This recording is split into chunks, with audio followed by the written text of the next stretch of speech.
آج وہاں پر آپ نے پروگرام بھی کیا اس برسی کے حوالے سے, آپ نے وہاں پر تقریر بھی کی, وہاں پر عوام بھی بہت ساری موجود تھی. آج آپ دوسری برسی کے موقع پہ کیا پیغام دینا چاہیں گے؟ جی پیغام تو جو وہاں پہ ہم نے دیا ہے یہاں کے لوگوں کے لیے, بنیادی طور پہ امان صاحب نے ساری زندگی جس مقصد کے لیے جدوجہد کی, اب میں سمجھتا ہوں کہ حالات ایسے پیدا ہو رہے ہیں کہ ان کی جماعت دنیا بھر میں کشمیریوں کو اور کشمیری ایسپریشن کو لیڈ کرنے کی پوزیشن میں ہے, ریاست کے اندر بھی اور ریاست کے باہر بھی. جہاں بھی آپ دیکھیں تو جو کشمیری ایسپریشنز ہیں ان کو امان اللہ خان کی جماعت جو ہے وہ لیڈ کر رہی ہے, ہر جگہ پہ لیڈ کر رہی ہے. تو میں سمجھتا ہوں کہ اس برسی کے حوالے سے ہم یہ بتانا چاہتے ہیں قوم کو کہ ان کے جو مسئلوں کا حل ہے وہ بنیادی طور پہ امان اللہ خان کی جو جدوجہد ہے, جو ان کا نقطہ نظر تھا وہ اس میں پوشیدہ ہے.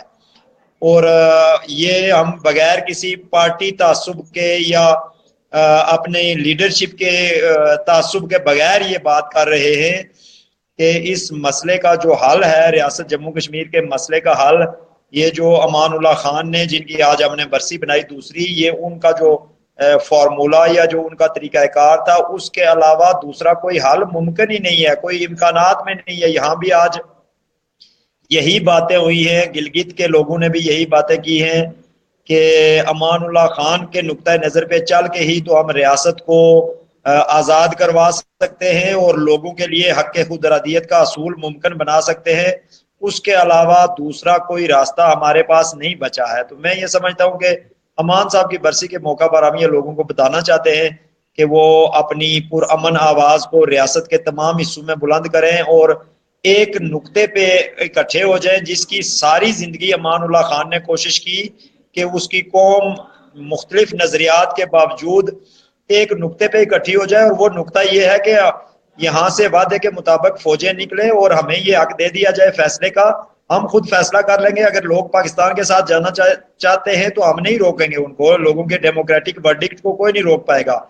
اگر انڈیا کے ساتھ جانا چاہتے ہیں تب بھی کوئی نہیں روک پائے گا. اور اگر آزاد بھی رہنا چاہتے ہیں تو یہ اس برسی کے موقع پر یہی پیغام ہے کہ ہمیں ہمارا حق جو ہے وہ دے دیا جائے اور ساری قوم یہ ڈیمانڈ کرے. جی خواجہ کبیر صاحب, آپ کو چیز ایڈ کرنا چاہیں یا پوچھنا چاہیں آج کے شو میں؟ جی نہیں, میں صرف اتنا پوچھنا چاہوں گا ڈاکٹر صاحب سے کہ ڈاکٹر صاحب چونکہ کافی لمبا سفر کر کے وہاں پہنچے قائد تحریک کی برسی میں, تو وہاں جو ایک تو ہے کہ پروگرام کیا انہوں نے, مختلف لوگوں سے ملاقاتیں بھی کی, پرائیویٹ بھی ملاقاتیں کی ہوں گی اگر میری آواز جا رہی ہوگی. ڈاکٹر صاحب نے پچھلے سال کی نسبت اس سال اس اپنے جو عوامی سینٹیمنٹ ہوتا ہے اس میں کس حد تک تبدیلی دیکھی؟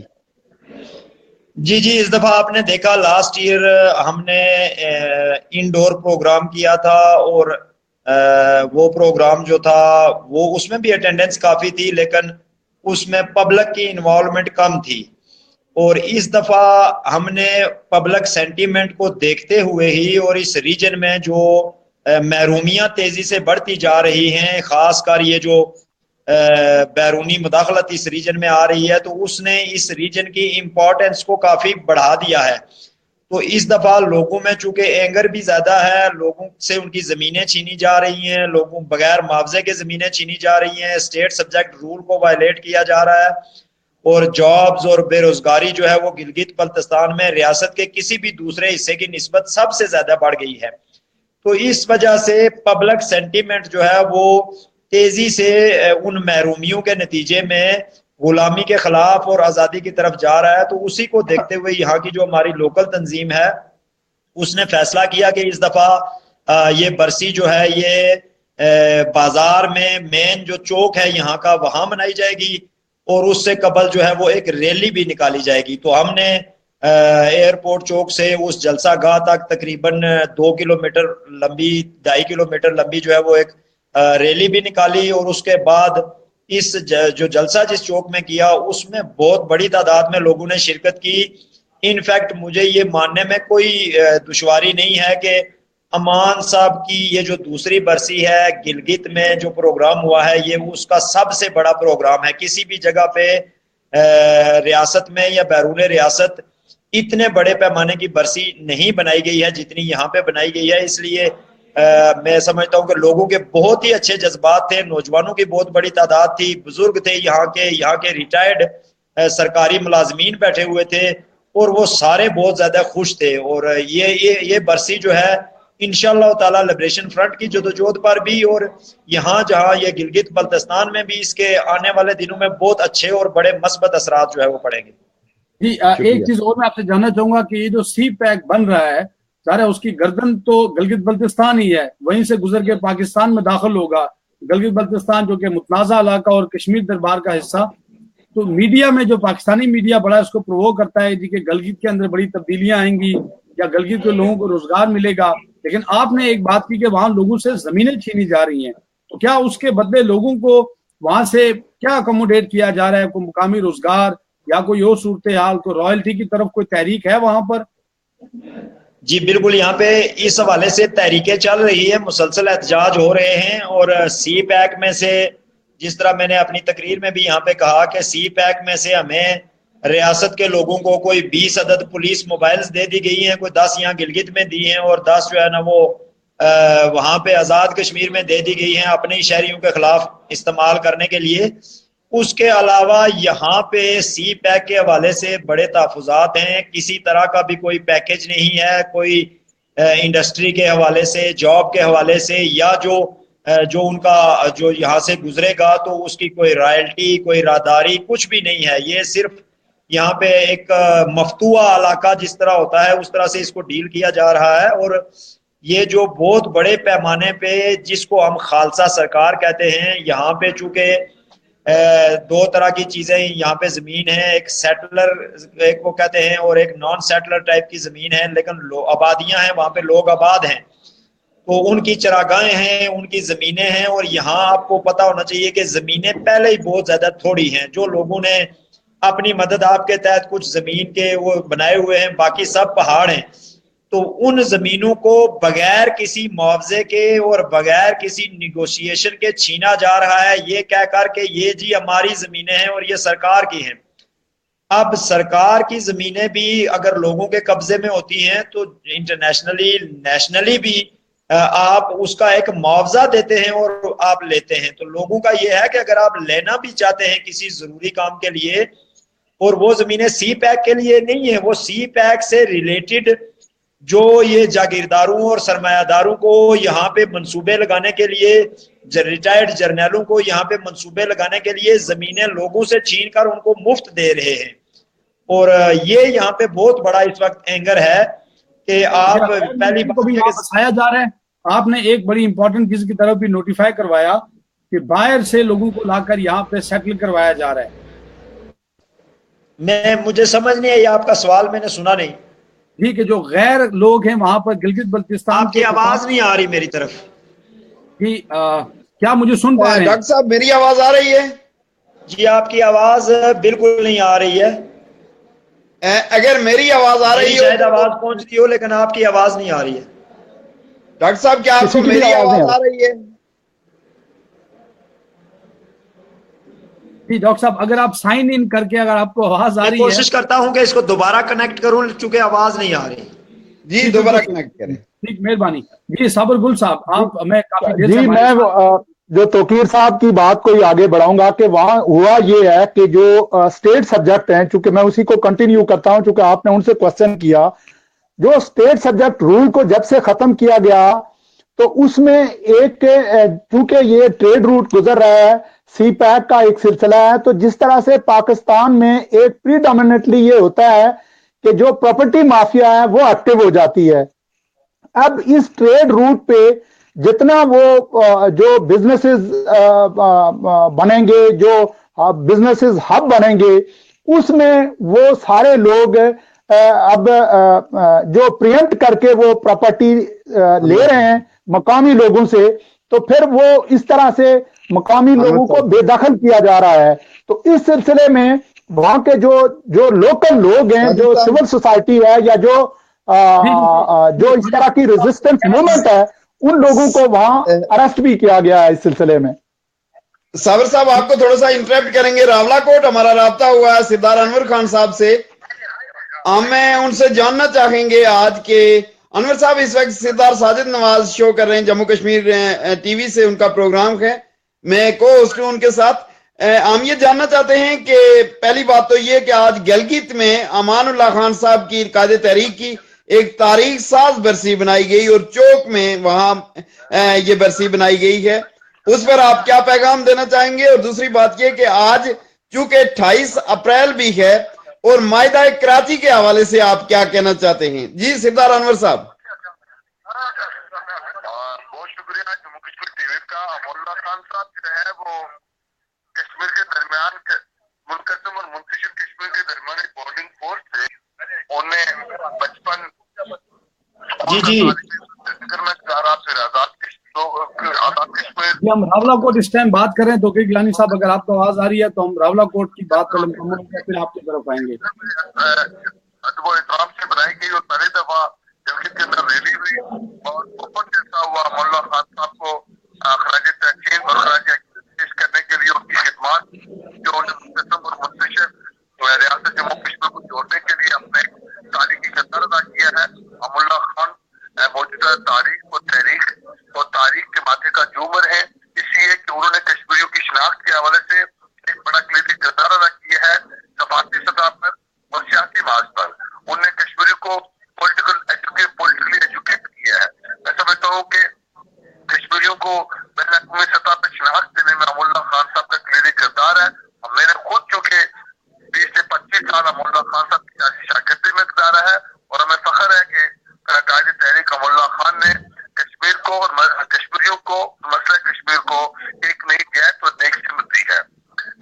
جہاں تک تعلق ہے 28 اپریل کا، تو 28 اپریل ایک میں سمجھتا ہوں تاریخ کیا دن ہے جس میں ریاست جموں کشمیر جو منقسم ہوئی تھی اس کو مزید جو ہے وہ تقسیم کی طرف لے کے جایا گیا، جو معاہدہ کراچی جس کی وجہ سے 25,000 خربہ مل کر کے بلوچستان جو ہے وہ براہ راست پاکستان کے حوالے کیا گیا جو پاکستان کے زیر رسالت ہے، اور وہاں سے جو آپ چائنا جو ہے سی پیک کی آڑ میں اس کو ایک نئی کالونیل دیش کی طرف لے کے جائے گا. اس سے ہم سمجھتے ہیں کہ معاہدہ کراچی جو ہے وہ کشمیریوں کو تقسیم کرنے کے خلاف ایک سازش تھی، اور اس سے ہم یہ بھی مطالبہ کرتے ہیں کہ معاہدہ کراچی جو ہے وہ جلد سے جلد ختم کر کے گلگت بلتستان کو اور آزاد کشمیر کو ملا کر ایک قومی حکومت قائم کی جائے اور اس قومی حکومت کو پاکستان بھی تسلیم کرے اور دنیا کی دوسری آزاد اقوام بھی تسلیم کرے اور وہ ریاست جموں کشمیر کی گیٹ کیمپ بنے. یہ ہے نیریٹو. جیسے معاہدہ کراچی جو ہے وہ معاہدہ کراچی ہو، معاہدہ تاشکند ہو یا شملہ معاہدہ ہو، یہ سارے معاہدے جو ہے وہ کشمیریوں کے لیے کشمیریوں کو تقسیم کرنے کی سازش ہے اور کشمیریوں کے لیے تاریخ بات ہے. جی انور صاحب، جو آپ نے پرسوں کی کال وہاں جسٹس وال نہیں بٹ کمیٹی کی طرف سے کال ہے، تو اس میں آج آپ لوگوں نے وہاں ایک کمپین بھی کی شہر میں، تو اس کے لیے آپ کہاں تک تیار ہیں اور 30 تاریخ کو آپ کا کیا پلان ہے؟ جناب آج ہم نے پورے شہر کا جو ہے وہ ساری تنظیموں نے اور رجسٹرڈ ممبر کمیٹی کے ممبران نے پورے شہر کا گشت کیا، ٹریڈرز کو دیے، تاجروں کو دیے اور ٹرانسپورٹروں کو دیے. ان کی بھرپور تائید حاصل ہوگی اور 23 تاریخ کو ہمیں یقین ہے کہ راولہ کوٹ کی تاریخ کا شٹر ڈاؤن بھی ہوگا، پہیا جام بھی ہڑتال ہوگی اور نئی بات ہے کہ انصاف کے حوالے سے تمام سول سوسائٹی، تمام تاجر برادری، تمام پولیٹیکل ایکٹیوسٹ ایک پیج پر ہوں گے اور 30 مارچ جو ہے وہ بنیاد اختیار کرے گا. طاقت کی زبان سمجھتی ہے اور طاقت کے ذریعے سماج کو، انسانوں کو اور آزادی کو دبانے کی کوشش کرتی ہے. سمجھتے ہیں کہ 30 تاریخ کا وہ ان کے لیے بھی کہ عوام کو نہ تقسیم کیا جا سکتا اور نہ عوام کو قتل کے ذریعے اور طاقت کے ذریعے دبایا جا سکتا. جی بہت بہت شکریہ انور صاحب. Thank you so much for joining us from all the way from Rawalakot. Thank you. جی انور صاحب نے کہا کہ معاہدہ کراچی، معاہدہ شملہ، معاہدہ تاشکند ہم کسی معاہدے کو نہیں مانتے، وہی جو جے کے ایل ایف کا سٹینڈ ہے ہمیشہ سے، اور وہ کہتے ہیں کہ معاہدہ کراچی کو فوری طور پر ختم کر کے آزاد کشمیر گلگت بلتستان کو ملا کر ایک با اختیار گورنمنٹ بنائی جائے، جو ہمیشہ سے جے کے ایل ایف کی ایک ڈیمانڈ رہی ہے. وہ یہی کہتے ہیں. آپ ڈاکٹر صاحب کو پلیز لیں چونکہ ایسا نہ ہو پھر ان کے سسٹم میں کوئی پرابلم آ جائے. جی ڈاکٹر توقیر گیلانی صاحب، thank you for waiting with us. تو آپ اپنی بات جاری رکھیں. جی جی جی ہم آپ کو سن پا رہے ہیں، تو آپ اپنی بات جاری رکھیں. ڈاکٹر صاحب ایک کوشچن تھا، میں یہ کہہ رہا تھا کہ آپ نے جو سوال کیا تھا وہ میں سن نہیں سکا تھا چونکہ آپ کی آواز نہیں آ رہی تھی. ڈاکٹر صاحب آپ نے کہا تھا کہ باہر سے بھی لوگوں کو لا کر وہاں آباد کیا جا رہا ہے، تو کیا ان لوگوں کو جن سے زمینیں چھینی جا رہی ہیں ان کو کیا کہیں ایکوموڈیٹ کیا جا رہا ہے، یا کیا سسٹم ہے، یا منگلا ڈیم والوں کی تہلکائی ان کو بس وہاں سے نکالا جا رہا ہے، کیا طریقہ کار ہے؟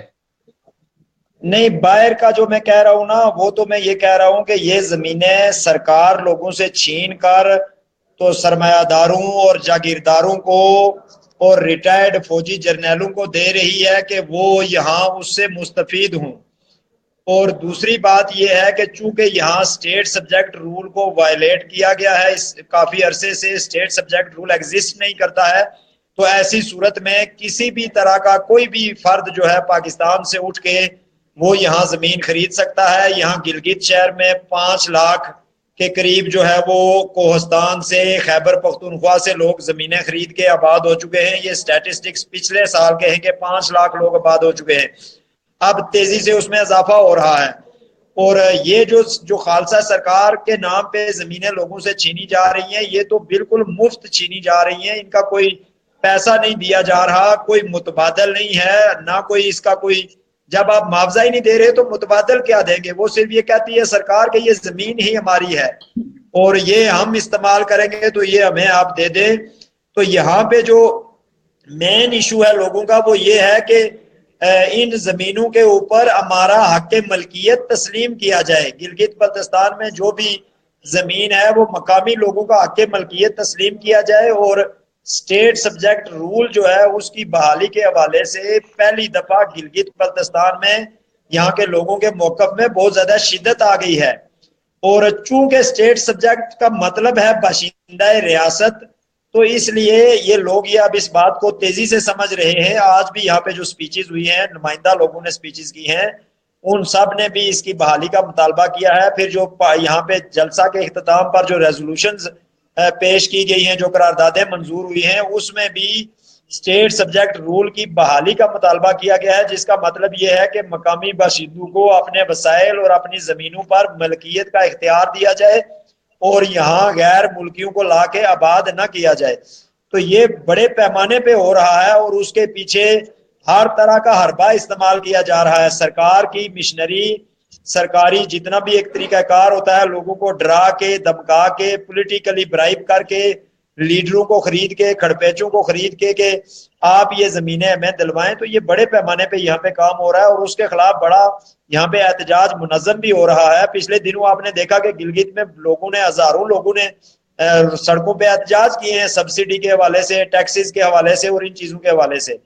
تو ابھی دوبارہ سے یہ وارم اپ ہو رہے ہیں لوگ اس جو زمینیں خرید رہے ہیں اس کے خلاف. تو ہم نے لوگوں کو، یہاں کی جماعت نے بھی، ہم لوگوں نے بھی مکمل تعاون کا یقین دلایا ہے اور ہمارا یہی مطالبہ ہے کہ یہاں پر سٹیٹ سبجیکٹ رول بحال کیا جائے. اگر نہیں بحال کیا جاتا ہے تو اس کا ایک ہی مطلب ہے کہ پاکستان ان علاقوں کو ہڑپ کرنا چاہتا ہے. ڈاکٹر صاحب جب آپ اس کو کمپیئر کرتے ہیں جموں سے، جہاں جموں میں بھارتی حکومت نے بھی باہر سے لا کر وہاں اس ریشیو کو تبدیل کرنے کے لیے اپنی ایک چال بہت عرصے سے چل رہا ہے، آپ اس کو گلگت کے مقام پر لے آتے ہیں، جب کمپیئر کرتے ہیں تو آپ اس میں کوئی فرق دیکھتے ہیں؟ اس میں کیا دیکھتے ہیں؟ فرق دیکھتے ہیں. آپ کو کوئی فرق نظر آتا ہے کہ جو کچھ جموں میں ہو رہا ہے، انڈیا کر رہا ہے، اور ادھر پاکستان کر رہا ہے، اس میں فرق کیا ہے؟ جموں میں میری معلومات کے مطابق سٹیٹ سبجیکٹ رول کو وائلیٹ نہیں کیا گیا ہے، بلکہ کوشش یہ کی گئی تھی کہ کوئی کالونیز کچھ ریٹائرڈ افیسران کی اور کچھ مطلب اس طرح کے لوگوں کی کچھ کالونیز بنائی جائے. پھر وہ جو کوئی برمی امیگرینٹس تھے ان کی کچھ کالونیز بنائی جائے اور ان کو سیٹل کیا جائے. تو وہ بیسیکلی اس سیٹلمنٹ کے پلان کو ہی سٹیٹ سبجیکٹ رول کے خلاف قرار دے کے تو وہاں کی لیڈرشپ اور وہاں ساری جو جماعتیں تھیں، حتیٰ کہ جو تحریک ہے، تحریک آزادی سے متعلقہ جماعتیں ہیں، وہ بھی ساری باہر نکلی. انہوں نے بڑا احتجاج کیا کہ کسی بھی قیمت پہ نان لوکلز کو جو ہے وہ یہاں پہ ان کی بستیاں نہیں بسائی جائیں گی یا سیٹلمنٹس جو ہیں ان کی نہیں آباد کرنے دی جائیں گی، اور انہوں نے وہ اس میں کامیاب بھی ہوئے. یہاں پہ اس طرح کا کوئی یہاں پہ اسٹیٹ سبجیکٹ رول ہے ہی نہیں، ختم کیا انہوں نے بھٹو کے دور میں ان آفیشلی ختم کیا، بعد میں کوئی 85 کے پاس آ کے تو باقاعدہ ایک ڈپٹی کمشنر کے لیٹر پہ اس کو ختم کیا گیا، جو یہاں پہ ایک ڈپٹی کمشنر تھا نان لوکل تھا، وہ بھی پاکستان سے تھا، تو اس کے آرڈر پہ اس کے لیٹر اس نے لکھا حکومت پاکستان کو کہ مجھے یہاں پہ پرابلم ہو رہی ہے، کچھ لوگ زمینیں خریدنا چاہتے ہیں، تو مجھے واضح طور پہ جو ہے وہ کیا جائے کہ یہ اسٹیٹ سبجیکٹ رول ختم ہو گیا ہے۔ تو پھر انہوں نے ان کو اجازت دی، تو اس کے بعد سے تو اس کی اتنے بڑے پیمانے پہ وائلیشن ہو رہی ہے، یہاں پہ لوگوں کو اس کے خلاف بولنے نہیں دیا جاتا تھا، لوگ بات کرنا چاہتے تھے تو لوگوں کو شیعہ سنی میں تقسیم کر کے شیعوں کو کہا گیا کہ آپ کا مفاد اس میں ہے کہ آپ پاکستان کے ساتھ رہیں، سنی جو ہیں وہ آزاد کشمیر کے ساتھ اگر ملیں گے تو وہ اکثریت ہو جائے گی سنیوں کی، اور آپ کا اس میں جو ہے نا وہ اسٹیک جو ہے ڈیمیج ہوگا، تو شیعوں کو اس سے الگ کرنے کی کوشش کی گئی۔ پھر سنیوں کو کہا گیا کہ آپ جو ہے وہ خیبر پختونخوا کے سنیوں کے ساتھ جب آپ ملیں گے تو آپ بڑی طاقت بن جائیں گے، تو دونوں کو لڑا کے تو دونوں ہی اسٹیٹ سبجیکٹ رول کی ڈیمانڈ سے یا اس کے خاتمے سے ان کو پیچھے کیا۔ اب جب یہ ساری صورتحال پیدا ہو رہی ہے تو اب لوگوں کو احساس ہوا کہ یار یہ تو ہمارے ساتھ یہ بڑا ظلم کر رہے ہیں کہ کل ہم تو فلسطین بن جائیں گے، کل یہاں پر سارا پنجاب سارا پختونخوا بیٹھا ہوگا اور چائنا بھی بیٹھا ہوگا، تو گلگت کے لوگ جن کے پاس پہلے ہی محدود تعداد میں زمینیں ہیں یہ تو آج ان سے زبردستی بھی لے رہے ہیں اور خرید کے بھی لے لیں گے، یہ جب لوگ غریب ہوتے ہیں تو وہ بیچ دیتے ہیں، تو ان کا حال وہی ہونا ہے جو آج فلسطین میں ہو رہا ہے، جنہوں نے اپنی زمینیں یہودیوں کے ہاتھ پیسے دیکھ کے بیچی تھی اور آج یہودی جو ہے وہ ان کو وہاں پہ داخل نہیں ہونے دیتے ہیں۔ تو یہ یہاں پہ اب جو پہلے جو لوگ وہ لوگ جو اسٹیٹ سبجیکٹ کے مخالف تھے اور ریاست کو کا حصہ ہی نہیں مانتے تھے اس کو، اب اللہ کا کرنا یہ ہوا ہے ان کی پالیسیوں کے نتیجے میں کہ اب وہی لوگ اسٹیٹ سبجیکٹ بحالی کی تحریک چلا رہے ہیں، دوسرے لوگوں کو بھی کہہ رہے ہیں کہ آپ اس تحریک میں ڈاکٹر صاحب میں ایک چیز آپ سے وہ جاننا چاہوں کہ جو گلگت میں ہمیشہ سے ڈاکٹر صاحب کی آواز مجھے نہیں آ رہی جی، آپ صابر صاحب آپ دوبارہ ٹرائی کریں، سائن آؤٹ کر کے سائن ان کریں تو ہوپ فلی ہو جائے گی۔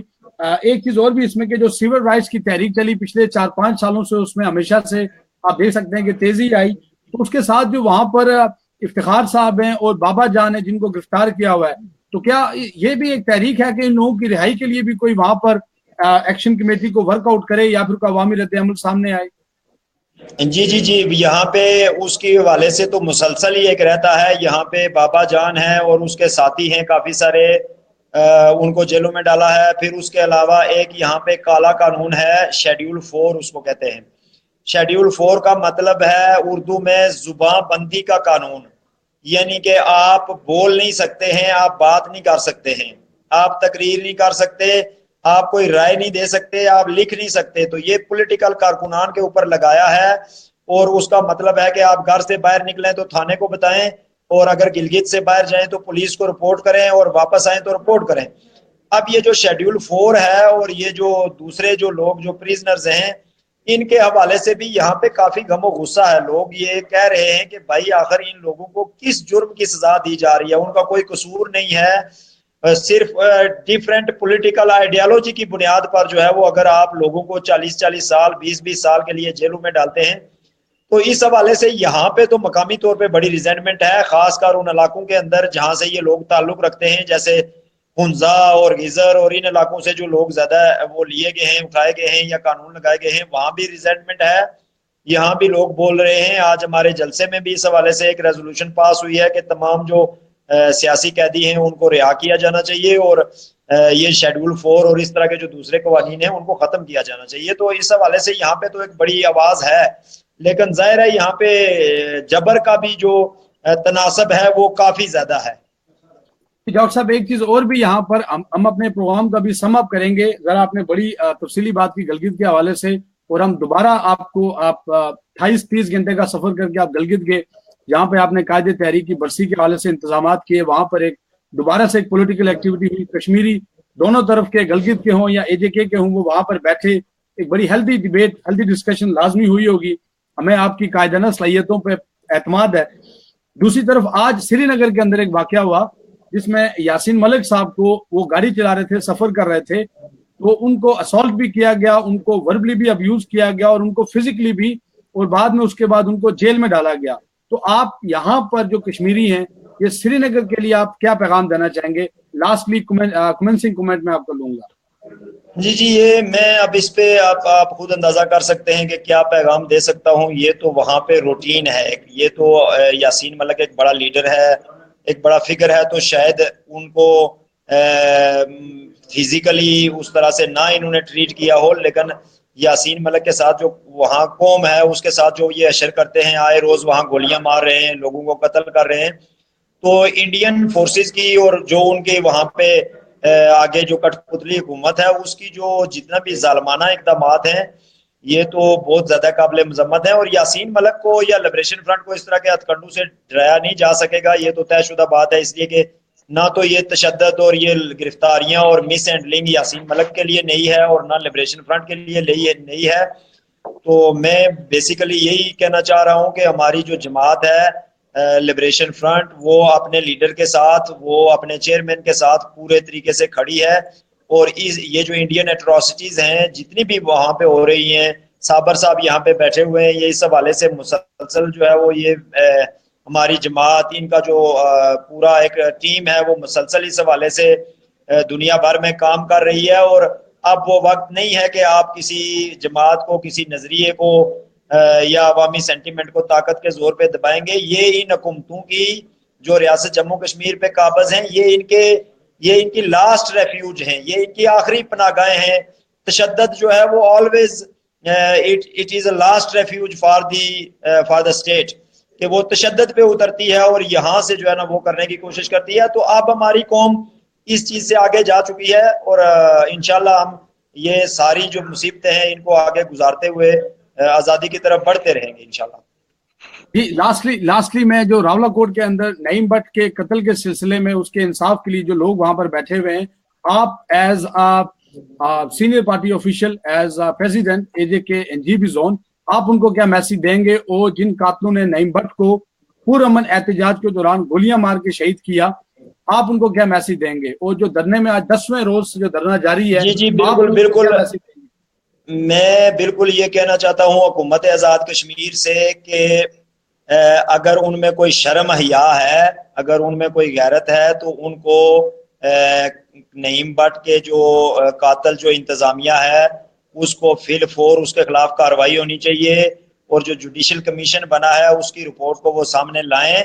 یہ جو اینگر اور غم و غصہ ہے یہ بالکل جینون ہے. لوگ جو ہیں وہ ابھی تو لوگ بیہیو کر رہے ہیں, لیکن آنے والے دنوں میں لوگ نہ تو پرامن رہیں گے نہ بیہیو کریں گے. تو یہ بنیادی طور پہ چونکہ ایک مس کنڈکٹ کا کیس ہے, انہوں نے سول لوگوں پر, ان آرمڈ لوگوں پر, بالکل پرامن لوگوں پر گولیاں چلائی ہیں. اس میں ایس پی اور ڈی سی جو ہیں وہ ملوث ہیں, وہ موقع پر موجود تھے, وہ خود بھی ان گولیاں چلانے والوں میں شریک تھے. تو ان کے خلاف کارروائی جو ہے یہ بالکل ایک جینون ڈیمانڈ ہے, پورے کشمیر کی یہ ڈیمانڈ ہے.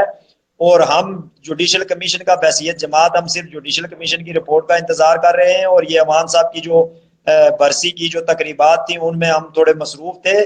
اب یہ تقریبات بھی انشاءاللہ اگلے اس ویک میں ساری تقریبات تقریباً اپنے اختتام کی طرف بڑھ رہی ہیں.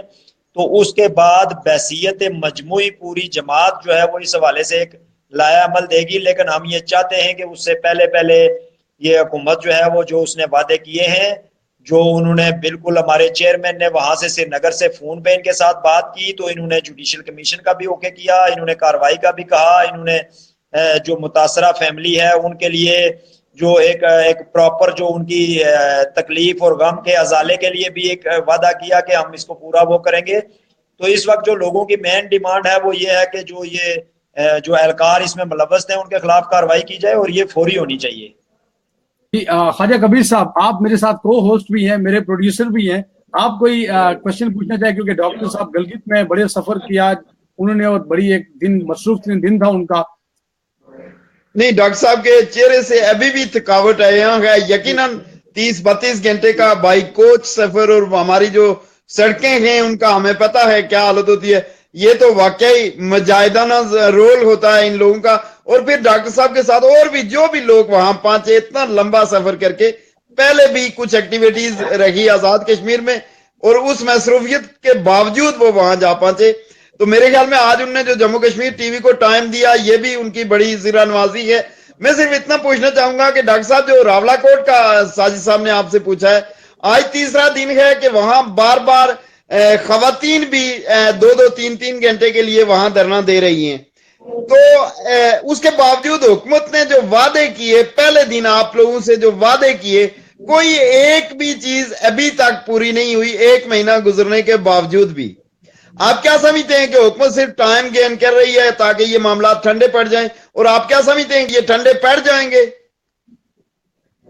نہیں ایسا نہیں ہوگا. اگر میں یہ سمجھتا ہوں کہ آزاد کشمیر میں جو ایڈمنسٹریشن ہے اس کو بھی اس بات کا اندازہ ہے, اور یہ جو احتجاج اس وقت ہو رہا ہے یہ راولہ کوٹ میں ہو رہا ہے, یہ بھی ان کو اس بات کا اندازہ ہے کہ لوگ ایسے نہیں اٹھیں گے, اور نہ لوگوں کو اس طرح سے جو ہے وہ کسی جبر کے ہتھکنڈے کے ذریعے سے دبایا جا سکتا ہے. اب وہاں پہ لوگ دن بدن بڑھیں گے, تو اس لیے میں یہ سمجھتا ہوں کہ حکومت کو اب اس کا نوٹس لینا چاہیے. جو ایک پلی ان کے پاس تھی وہ یہ تھی کہ جو جوڈیشل کمیشن کا ٹائم پورا ہو جانے دیں تو ہم اس کے اوپر جو بھی رپورٹ آئے گی اس کے اوپر جو ہے وہ کارروائی کریں گے. تو اب جوڈیشل کمیشن کا ٹائم پورا ہو چکا ہے. ایک تو یہ جو وہاں پہ احتجاجی مظاہرین بیٹھے ہوئے ہیں جو ان کا مطالبہ ہے جوڈیشل کمیشن کی رپورٹ کو سامنے لایا جائے, اور جو اس میں فائرنگ میں ملوث جو ہیں وہ اہلکار ہیں ان کے خلاف کارروائی کی جائے. یہ کوئی بڑا مطالبہ نہیں ہے, اور نہ ہی جو ہے نا وہ یہ کوئی ایسا مطالبہ ہے کہ جس کے اوپر عمل نہیں ہو سکتا ہے. اس لیے میں سمجھتا ہوں کہ گورنمنٹ کو فوری طور پہ اس پہ عمل کرنا چاہیے, اور اگر حکومت اس پہ عمل نہیں کرے گی تو یہ حکومت یا ایڈمنسٹریشن بھول جائے کہ لوگ جو ہے وہ کسی دباؤ کے زیر اثر آ کر تو یہ کریں گے. تو اب حکومت کے پاس اگر وہ پہلے یہ پالیسی تھی کہ وہ ٹائم گین کرنا چاہ رہی تھی یا کچھ, تو ہم بھی ایک اس میں تھے کہ جی ہمارے پاس جو ہے نا وہ جوڈیشل کمیشن کی رپورٹ کا ہم انتظار کر رہے تھے. تو اب رپورٹ آنی چاہیے, اب مزید کوئی ٹائم نہیں ہے. پچھلے دنوں اسٹیٹ نے یہ بھی پالیسی اختیار کی کہ جی وزیر اعظم یہاں پہ نہیں ہے تو اس لیے جو چیزیں پینڈنگ ہو رہی ہیں, تو اب مجھے پتہ نہیں ہے ایگزیکٹلی کہ وہ واپس آ گئے ہیں موصوف یا نہیں, لیکن لگتا تو یہی ہے کہ ان کو آنا چاہیے تھا.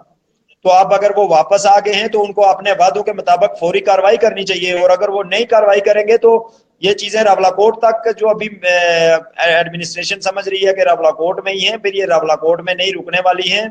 پھر یہ جو دھرنے ہیں ان دھرنوں کا تسلسل اور ان ہڑتالوں کا تسلسل جو ہے وہ راجہ فاروق حیدر صاحب کو جن کی کشتی پہلے ہی ڈاواڈول ہے وہ لے ڈوبے گا, اور جو یہ کام نہیں ہونے دے رہے ہیں جو طاقتیں, وہ طاقتیں بھی جو ہیں وہ راجہ فاروق حیدر صاحب کو یہ بات سمجھنا چاہیے کہ وہ یہ جواز بنائیں گی پھر, اور وہ ان کو چلتا کریں گی. تو اس سے بہتر یہ ہے کہ وہ ڈی سی ایس پی کو چلتا کر دیں, وہ خود چلتے نہ ہوں.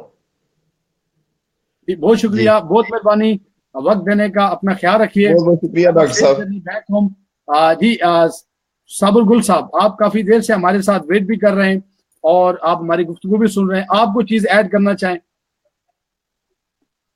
دوسرا, میں توقیر صاحب کی تو کافی گفتگو جو پہلے کی گلگت کے حوالہ سے میں نہیں سن پایا. میں یہ سمجھ رہا ہوں کہ تھوڑی سی جو یہ جو رومرز پھیلائی جا رہی ہیں کہ لبریشن فرنٹ ہے, میرا میں توقیر صاحب کی گفتگو سے آپ کو اندازہ ہو گیا ہوگا کہ وہ اس طرح سے اس میں نہیں ہے جو دھرنا ہو رہا ہے راولہ کوٹ میں. میں یہ پھر دوبارہ یہ کہہ رہا ہوں, پہلے بھی کسی پروگرام میں کہا کہ یہ ایک لوکل کمیٹی ہے جو اس وقت بنائی گئی تھی, اس میں جموں کشمیر لبریشن فرنٹ جو راولہ کوٹ ہے یا ڈسٹرکٹ پنچ ہے وہ کنسٹیچوئنٹ تھی اس کمیٹی کی, تو وہ وہاں بیٹھے ہوئے ہیں, اور راولہ کوٹ سے متعلقہ جو بھی جموں کشمیر لبریشن فرنٹ کے کارکنان ہیں, لیڈران ہیں, وہ اس میں شامل ہیں. اور جب یہ جموں کشمیر لبریشن فرنٹ کا جو مرکز ہے وہ اس میں اقدام اٹھائے گا, ابھی چونکہ ہم رپورٹ کا انتظار کر رہے تھے, تو اب پارٹی کا موقف سامنے آئے گا, اور انشاءاللہ جو جس طرح توقیر صاحب نے بھی کہا کہ پارٹی پہلے سے اناؤنس کردہ پروگرامات میں وہ انوالو تھی, تو اس میں کوئی یہ بالکل دو ٹوک ہے کہ کسی خام خیالی میں نہ رہے کہ نہیں بٹ کے قاتل کو ہم اس طرح سے چھوڑ دیں گے, نہیں بٹ کے قاتلوں کو کافر کردار تک پہنچایا جائے گا, اور ہم کوئی ایسی ڈیمانڈ نہیں کر رہے